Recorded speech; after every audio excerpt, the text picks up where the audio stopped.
Well, many badly injured veterans returning home from overseas find it impossible to enjoy the lives they once had. One organization, though, is trying to fix that. They're called Operation Rise and Conquer, and they set out to help injured soldiers overcome their disabilities to accomplish things they may never have considered possible. Marianne Silver is live in Jackson Gap, Alabama, with more on this. Marianne, I've been watching your reports during the day. Just a great story. What kinds of activities do they have going on down there?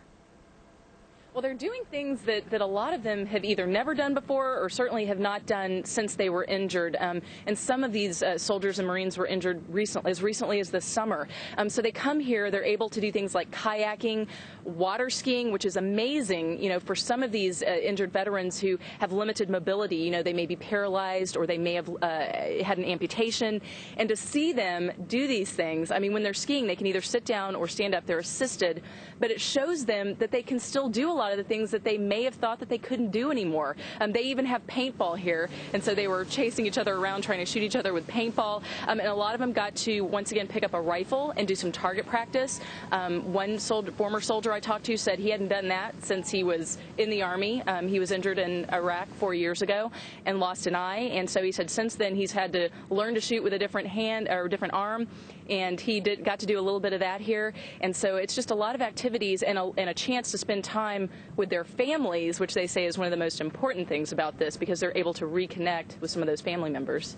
A little bit of target practice for fun, a little bit of water skiing. I think that's probably the very least that we can do for these men who have given so much to our country. What have they told you about how they take the experiences that they have there where you are right now and sort of translate them into their everyday lives? How do they do that? Well, first of all, they get to come here and they don't pay for it. They are brought here by the Lakeshore Foundation. They put this on. They've been doing it. This is the 4th year now. That's one thing that they don't have to worry about. But they say the main thing is they learn that there are things that they thought they couldn't do. They aren't limited necessarily, and they can take these things back, like water skiing, for instance. Some of the guys, water skied for the first time and went, wow, I didn't know I can do that. I'm going to go do that with my family when I get back home. So it's another way that they can reconnect and get reacquainted with their family members as well, because they said that's one of the hardest things after you've been through rehabilitation and you've had a terrible injury that you're trying to recover from, maybe losing a limb or losing an eye, to try to get reacquainted with your family and try to get them to understand, and you understand what they're going through as well. So well, please pass along our thanks to everyone you meet over there. It sounds like a great program, and we appreciate the report. Marianne Silver, thanks so much.